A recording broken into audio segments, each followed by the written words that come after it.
वळूया पुढील बातमीकडे। तब्येतीच्या कारणानं तुषार दोशी हे रजेवरती आहेत। सातारा पोलीस अधीक्षकांना रजेवर पाठवल्याची त्यामुळे चर्चा सुद्धा सुरू झाली आहे। यावर अनेक राजकीय प्रतिक्रिया सुद्धा समोर आल्या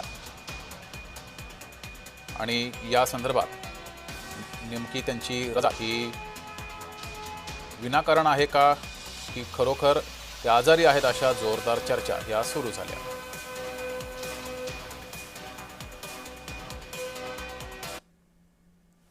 अधिक माहिती घेऊया, आपले प्रतिनिधी प्रकाश शिंदे आपल्या सोबत जोडलेले आहेत। प्रकाश, काही दिवसांपूर्वी झेडपी निवडणुकीच्या वेळेस राडा झाला होता आणि त्यानंतर अनेक सवाल हे उपस्थित केले होते अधीक्षकांबाबत।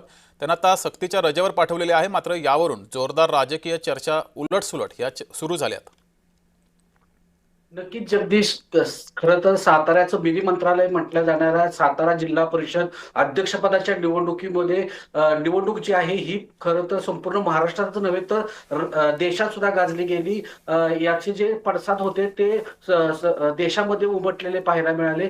विधानसभेमध्ये शंभूराज देसाई यांनी मला मारहाण झाली, त्याचबरोबर पोलिसांनी मला दादागिरी केली, 100 पोलीस मला ओढत होते, अशी तक्रार शंभूराज देसाई त्याचबरोबर मकरंद पाटील या दोन मंत्र्यांनी केल्यानंतर खरं तर या ठिकाणी मोठा विधान परिषदेमध्ये गोंधळ सुद्धा पाहायला मिळाला।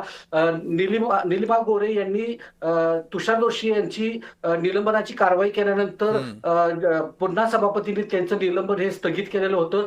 परंतु त्यानंतर तुषार दोशी हे साताऱ्यात पुन्हा एकदा कामावर रुजू झालेलं पाहायला मिळालं। खरं तर आज सकाळपासून एक चर्चा झालेली होती की ती म्हणजे आज सकाळी बातमी अशी आली की तुषार दोशी यांना सक्तीच्या रजेवर पाठवलं गेलं आहे आणि ते कमीत कमी 6 तारखेपर्यंत आता सातारा पोलीस स्टेशनला नसणार आहेत। परंतु साधारण 9 नंतर एक पत्र व्हायरल झालं, त्या पत्रामध्ये असं होतं की हे तुषार दोशी यांनी ही अर्जित रजा घेतलेली आहे आणि तब्येतीच्या कारणास्तव ही रजा घेतलेली आहे। परंतु पालकमंत्री शंभूराज देसाई यांनी याबाबत पत्रकारांशी संवाद साधून जो राडा झाला 20 तारखेला त्याचाच हा परिणाम असून जर नीट चौकशी करायची असेल तर पोलीस अधीक्षक या ठिकाणी ज्या पोलिसांची चौकशी करायची त्याच पोलीस त्या ठिकाणी नसावेत म्हणून त्यांची सक्तीवर पाठवल्याचं बोललं गेलंय। परंतु जयकुमार गोरे यांनी याबाबत खरं तर ही सक्तीची रजा नसल्याचे सुद्धा बोललेलं आहे। त्यामुळे साताऱ्यात आता खरं तर मोठ्या तर्कवितर्काला सुरुवात झालेली आहे आणि तुषार दोशी पुन्हा उलटसुलट चर्चा सुद्धा सुरू झालेली आहे। प्रकाश, तुम्ही असेच जोडलेले रहा।